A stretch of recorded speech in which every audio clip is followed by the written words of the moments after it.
Yes. Så jeg har simpelthen fået spørgsmålet med demokrati, og jeg vil starte med at redegøre for, hvad demokrati er. Og for at få en overordnet forståelse af, hvad det betyder, så ligger der faktisk meget af det ordet. Og først så har vi demos, som betyder folk, og så har vi krati, som betyder magt, herredømme eller styre. Og ordet det er græsk, og det er også der, hvor demokrati er opstået. Og ud fra ordet, så kan vi jo allerede se cirka, hvad det betyder jo. Og det betyder, det er jo bare, at folket har en stor indflydelse på samfundet i forhold til love og beslutninger. Og i repræsentativ demokrati, så kan folket altså beslutte sig, hvem der skal have magten, altså hvem de vil have til at lede landet. Og det gør altså, at der kommer langt flere legitime beslutninger, end for eksempel hvis det var enevælde. Og demokrati, det handler jo også om det her, altså at der er kamp til magten.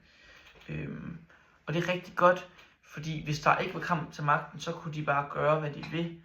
Men nu når der er kamp til magten, så skal de ligesom også gøre, hvad at folket vil have. Og derfor så bliver det ikke så meget dem, der bestemmer, men faktisk mere folket, der bestemmer det jo. Fordi de stemmer på, hvad de vil have. Og så gør partierne det, som vi vil have. Og det ser vi jo meget af i Danmark. Og derfor kan Danmark i høj grad betegnes som polyarki. Yes. Og så har vi også det her om parlamentarismen.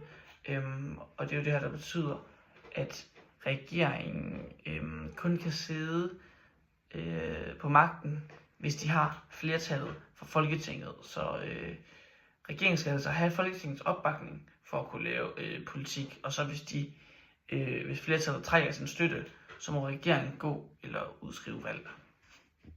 Yes. Og så vil jeg også gerne snakke lidt om, hvordan at stemmerne i Folketingsvalget 2022 fordelt sig. Ja. Og det i forhold til bilag 1 og bilag 2. Jeg vil starte med bilag 1.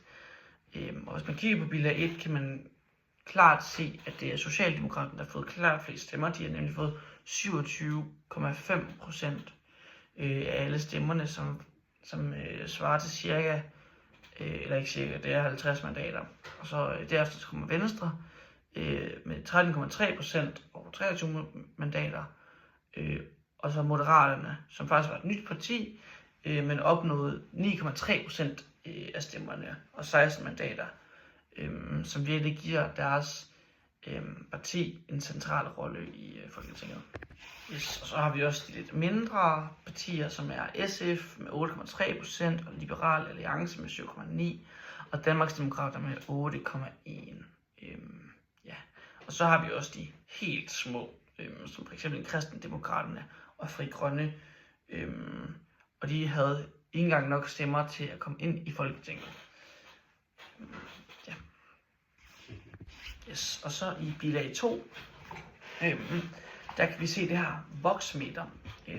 Og det voksmeter, det gør, det er simpelthen, at man kan se, hvordan vælgernes opbakning til partierne udviklede sig før valget. Så altså ikke, det her det viser ikke noget om selve resultatet for valget, men det viser opbakningen og hvordan man forventer, at det kommer til at gå. Og man kan jo se på det, at det ligner, at det bliver en meget tæt valgkamp, og det kommer simpelthen til at det kommer til at være en stærk rolle til midtpartierne til den her valgkamp.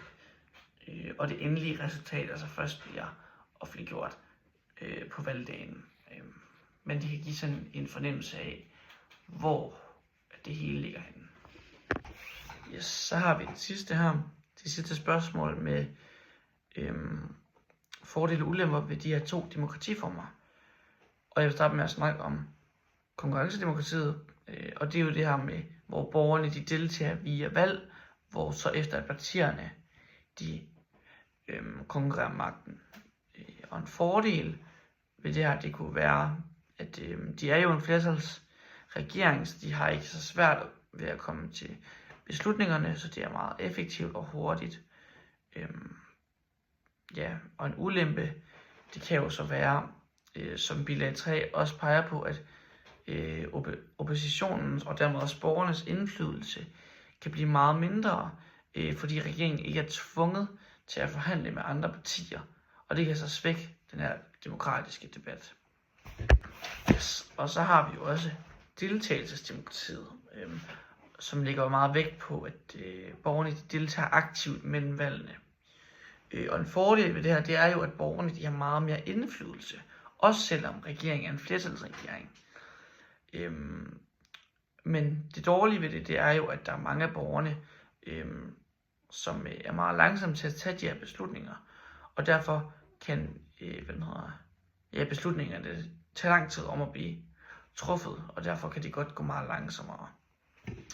Yes, så samlet set så viser bilag 3 jo, at flertalsregeringen kan være rigtig effektiv og hurtige beslutninger, men på den anden side kan det også svække deltagelsen og inddragelsen af andre partier og borgere.